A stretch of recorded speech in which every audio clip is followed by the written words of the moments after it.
Welcome to this conversation from New York, from the NGO office shared by two religious congregations, the Daughters of Charity of St. Vincent de Paul and Institute of the Blessed Virgin Mary, Loreto.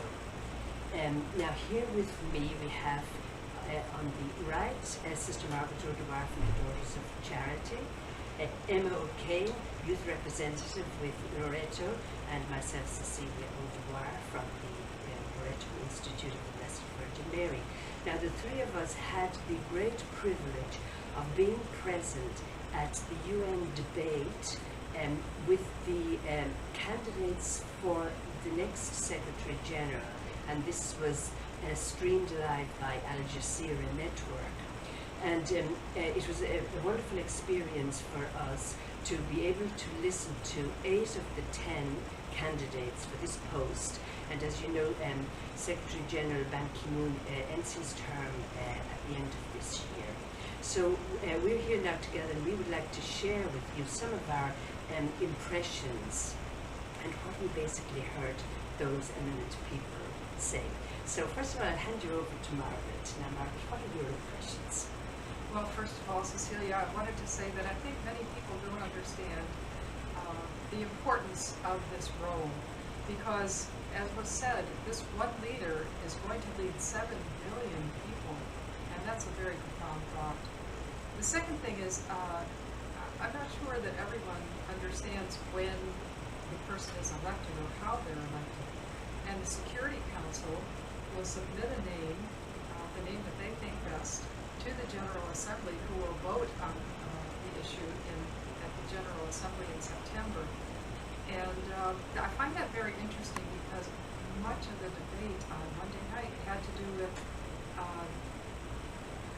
the Security Council and the need for reform within the Security Council, and how the use of the veto power by 5 nations really is creating some quagmires in parts of the world. So I found that very interesting.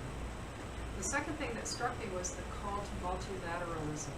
There was a great call for this leader, the next leader, to be a great consensus builder, because with the issues we're facing, climate change, economic matters, sustainable development, war and ending war and violence, is going to require someone who is very adept at building partnerships and consensus.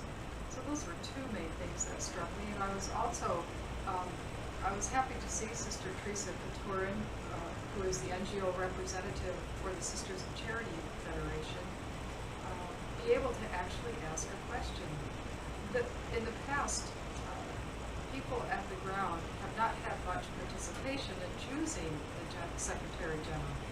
But now, through Facebook, Twitter, write-in campaigns, actual people on the ground at the town hall on Tuesday, they were able to ask questions of the next Secretary General, to have a say in who is this leader who will lead 7 billion people. Thank you very much. And Emma, what would you like to say now, being the youth representative? Well, on the same point that Margaret made, really, one of the most interesting things for me was the presence of a young boy about school age. Asked the question, he's from Brazil, and he asked the question of how the Security Council was elected to begin with, and why the specific 15 countries that make up the Security Council did, and he challenged that. And I think the question that make up the Security Council had a lot to do then with the Security Council actually going on to select or advise the candidate for Secretary General eventually. So it's a whole overhaul of the system from that very beginning. Yes, indeed. Yeah, and I was thinking I think all the candidates, they reminded us of the 3 pillars on which the United Nations is based. Human rights, peace and security, and development.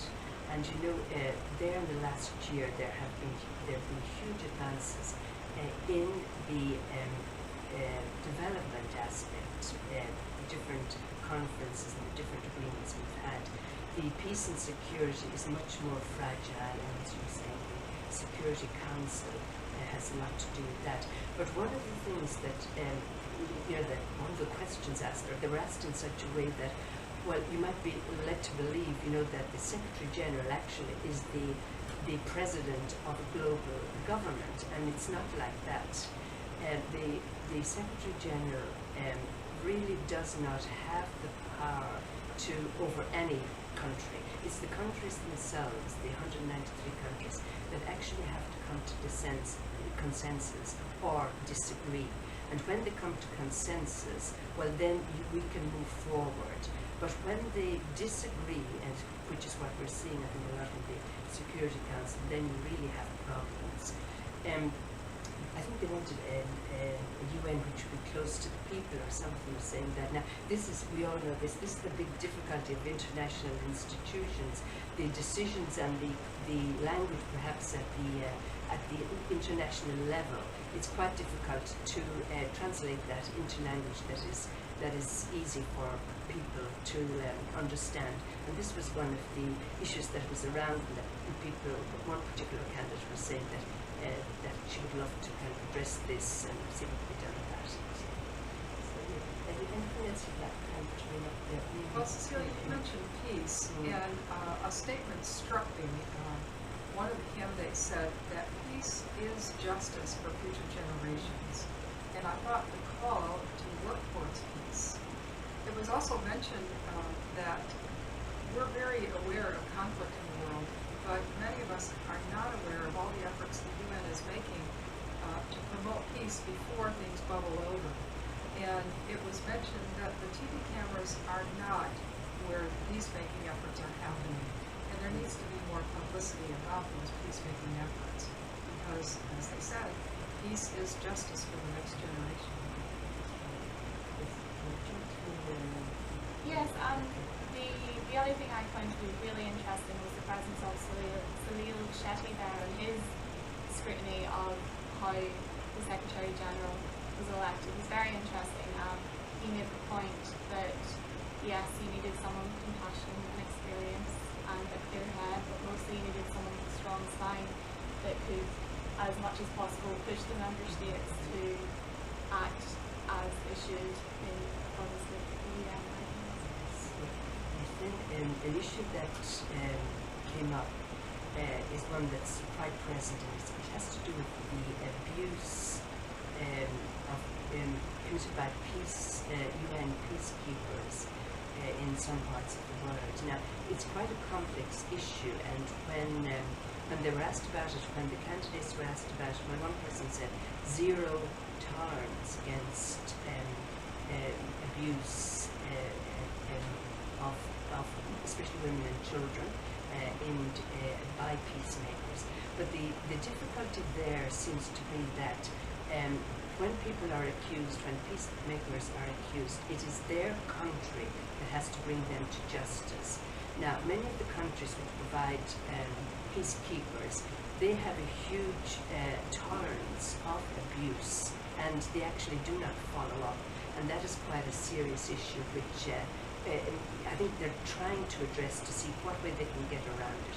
One person said, well, if you have this kind of situation, well, then that country should not be invited to send peacekeepers in the future. That was one example, but that question is very complex. Yes. They also noted that climate change is not an immediate, it's not a long-term threat. Climate change is an immediate threat, and so there was a call to work on that. And definitely throughout the whole list of candidates, there was discussion about the need for greater participation by women.